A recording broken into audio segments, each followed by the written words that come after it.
When the Congleton Rotary Club runs an activity, such as the bonfire and fireworks in the park, its annual swimathon or its Christmas concert, these events are always well attended, often at capacity levels. But what's behind this group of volunteers who turn out in all weathers to assist the town council, marshalling events and generally doing good in the community? I'm John Gauld, and I've been a Rotarian in Congleton since 2017. In this series I set to find out. Join me as I meet some of the members and get to the bottom of this local voluntary organisation with its global roots and connections. In Congleton, the Rotary Club is around 30 people. That's around the world 1.4 million members. So what makes people join Rotary? I'm talking to Stu Price, who's Rotary's membership organiser in Congleton. Yeah, that's my job, John, in the club, yeah.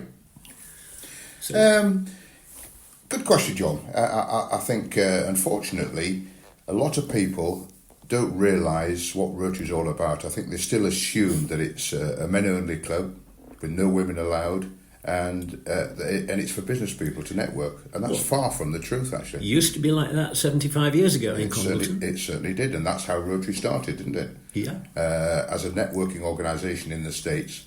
And you're dead right. I think we only started to recruit ladies into our club, was it, probably, 10 years ago, would it be? Or not, less than that. Well, I joined in 2017, and there were certainly women in the club then. And holding high office, indeed. That's right, and I believe now, out of our 31 members, we're probably not far off, nearly a third of them are ladies now, which is excellent to see. Which is a good record across our district, I believe. Yes, so yeah, that's excellent. So that's a good question, John. So why do people join Rotary? Very good. Well, I'll tell you my story. When I retired, my wife was niggling me to get involved in the local community. And one or two members had approached me before that to join the club, but I thought, again, as we were talking about, that it was a very old-fashioned organisation, but I thought I'd get involved to see what I could do for the local community, and that's why I joined. And I think, having been in the club for probably 5 years, most of us now join to get involved in local activities. Yes, there's the opportunity there to get involved in international events if you want to, and probably people don't realise how much work we do for polio, for instance, and natural disasters through companies like Aquabox and disaster funds. But yes, I personally got involved to help the local community. Which is what most people do. And it's true of the organisation, isn't it, that once you remember, it sort of starts to unfold before your eyes, and you see all of the wider ramifications of what Rotary does and how it's a global charity with its tentacles in polio and youth and disaster box, as you say, and education and so forth. And as I say, if you want to get involved in those international events, you can do.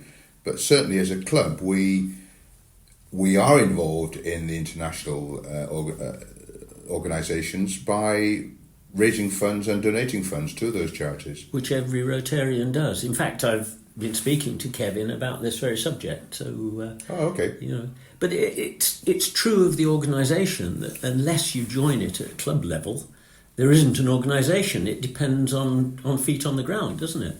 That's true. I think Rotary starts at the ground level and works up, and this opportunity to get involved in district or even international if you want to. In fact, we have one of our members who I believe is moving up to district or getting involved in district within environment.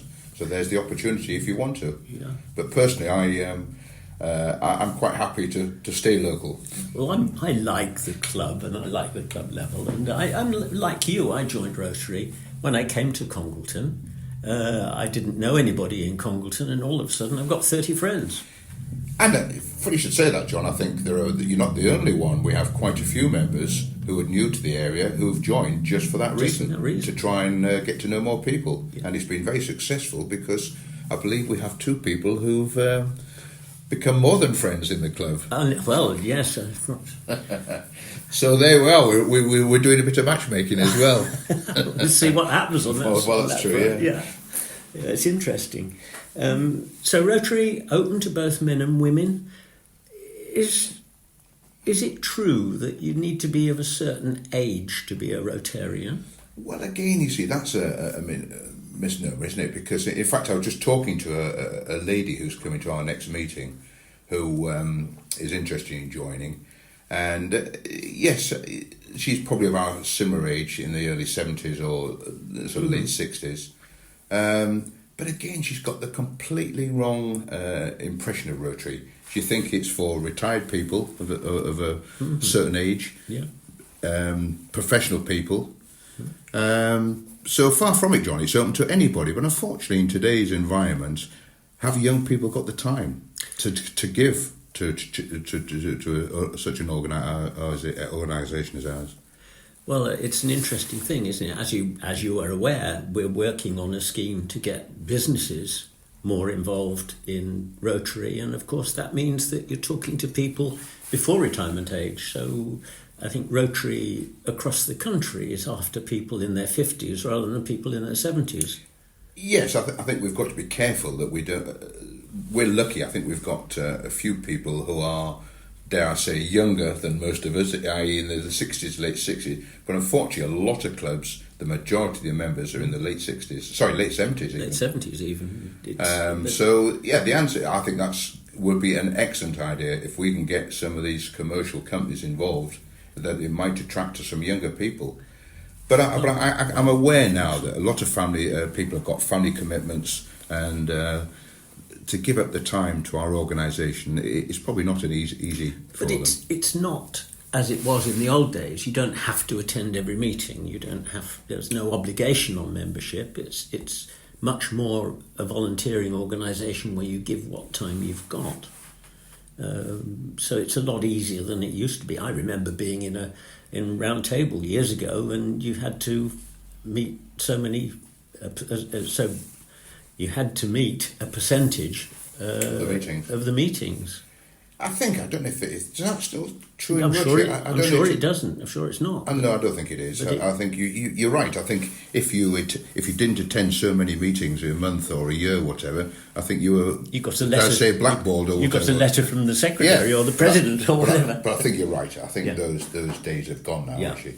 Yeah. And you're right. It's you can give as much or as little as you want, but we do expect, I think, people who join the club to get involved and help out with activities. The more you put in, the more you get out of an organisation like Rotary, isn't it? Exactly. You seem to be rolling your sleeves up. That's the way you make more friends. Yeah.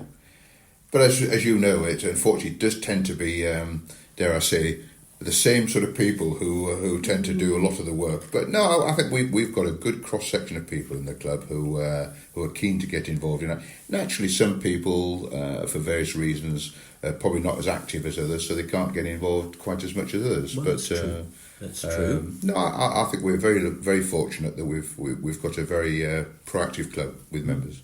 So how do I join Rotary? Right. Well, we have a PR man who's doing an excellent job advertising Rotary. So certainly in the past year or so, I think we have got quite a few people interested in Rotary through the publicity that we've had in the town. Yeah. And then what happens is that people will contact probably me really at the moment as membership service member, and then what I do is if the person is quite interested in joining, I will arrange a date over a cup of coffee somewhere, and we'll go and have a little chat. And we've just started now that I don't go on my own. I'll take at least one other person with me. Mm-hmm. And if it's a female member, then I'll ensure that I'm taking a female member with me. And it's a very informal chat. We just have a very brief little explanation of what we do without going into too much depth. I point out our website if they want to get more information. And then we take it from there. And then what we try and do is, if they're still showing an interest, we'll invite them to one of our social evenings or a speaker night. Yeah. And then they can see what we do. And then it's up to them, really. But the main thing is that we will try and nominate somebody to be their mentor to look after them. Does it cost a fortune to be a Rotarian? Well, there are costs involved, unfortunately, John. Like any organisation, we do have to pay quarterly subs. God, what it is now? Is it £30? £30 a quarter. £30 a So quarter. it's not enough. It's not a king's ransom, is it? But then, of course, when we have our meetings twice a month, there are costs involved with a meal, which is only £16.50, I think, isn't it, a meal, for a two-course meal. Yeah. Which is brilliant. Which you don't have to come to the meeting for the meal. We have members who come after the meal and just for the presentation or the business side of it. And we are looking at future now for maybe next year where we have probably meetings without meals, where we might meet, spending the summer months socially at a pub and just have a chat.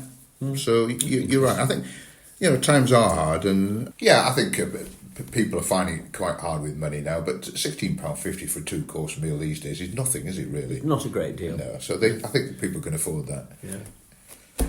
That's good. So really, we're a growing club because it's not as expensive as you might first think, and it's an interesting opportunity to get into Congleton life, make friends, and put a little bit back into the community. Exactly. That's what membership's all about. Yeah, and we are heavily involved in the town, and some argue we might be involved too much at times.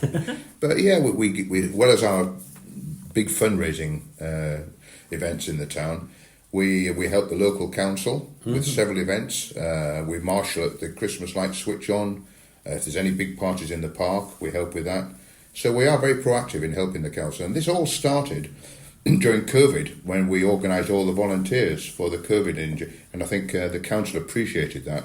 And now they're very pleased to have our help in other functions. Yeah. So that's how we get our presence in the town, in the paper and on Facebook. So that's how you found out about us, really.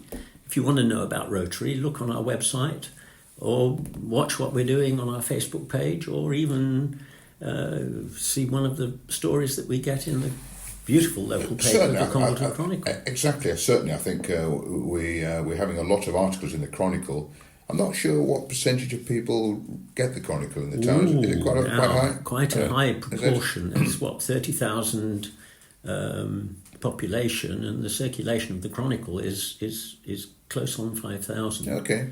And the word gets around. It's a brilliant paper. But certainly, I think it's something as a club we've got to work on in future, is how we get the message across to people that we're not a staid club that sort of meet monthly and with collar and ties. We're far from it. We've changed our approach in the club. We're very informal, and we want to try and get that message across to people. And very welcoming. Exactly. Excellent. Thank you, Stu. We'll look forward to seeing whether our 30 members become 31, 32 or 33 this year. My pleasure, John. Thank you.